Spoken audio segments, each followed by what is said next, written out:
जय गजानन मंडळी. गजानन महाराजची कृपा तुमच्यावर हमेशा अशीच असो.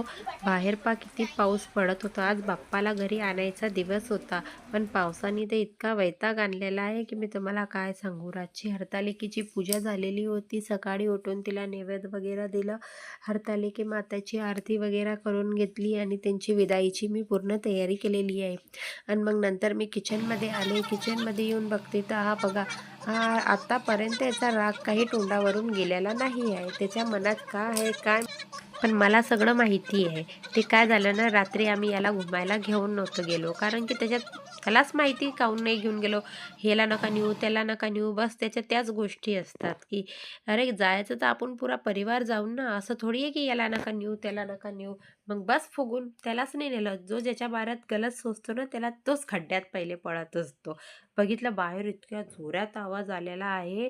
काय झालं काय माहिती, पण पाणी थांबायचं नावच घेत नाहीये की काय झालं काय माहिती. आवाज पण खूप जोरदार आलेला आहे.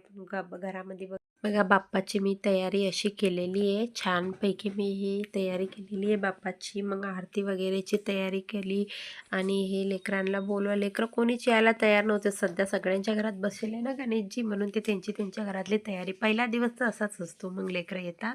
बघा आरती वगैरे झालेली आहे आमच्या घरातली. आणि तुम्हाला व्हिडिओ आवडला असेल तर लाईक करा, सबस्क्राईब करा, कमेंट्स करा. छान छान, त्याच्यामुळं काय मला मोटिवेशन मिळेल. मी त्या आणखीन याच्यापेक्षा चांगले व्हिडिओ काढायची कोशिश करेल. आणि माझा आवाज अशामुळे येतो कारण की मला सायनपची परेशानी आहे. त्याच्यामुळं माझा आवाज आहे ना असा व्यवस्थित येत नाही. अगर तुम्हाला माझा व्हिडिओ आवडला असेल तर प्लीज लाईक करा, सबस्क्राईब करा, चॅनलला शेअर करा. गणपती बाप्पा मोरया. गणपती बाप्पा मोरया.